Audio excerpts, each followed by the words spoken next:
Welcome to Luca is a Billionaire, where the only thing I invest in is your answers. You begin by confirming the sync system and turning on your phone's Bluetooth and discoverable mode. This ensures compatibility and a visible device. Once done, sit in the driver's seat, press the phone or settings button on the sync screen, and choose Add a device or pair phone to start pairing. You do this because sync needs an active scan and a fresh pairing request. Making sure location and visibility are on prevents misdiscovery or automatic blocking. Now select the sync entry on your phone from the Bluetooth list. You'll see a PIN or passkey display on both the phone and the sync screen. Compare the numbers and confirm on both devices so they trust each other. This prevents unauthorized connections. After pairing, grant permissions for contacts and messages.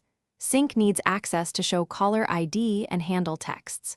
Make sure to accept prompts promptly, because delays can cancel the pairing and force you to restart the sequence. Finish by setting your phone's Bluetooth to auto-connect and confirming sync lists your phone as a primary device. Then place a quick test call and play audio to verify both microphone and media routing. If something fails, delete the pairing from both phone and sync and repeat the process to clear stale profiles.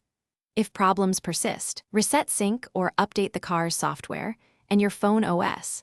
This resolves compatibility bugs and restores normal connection behavior when simple repairing doesn't fix it.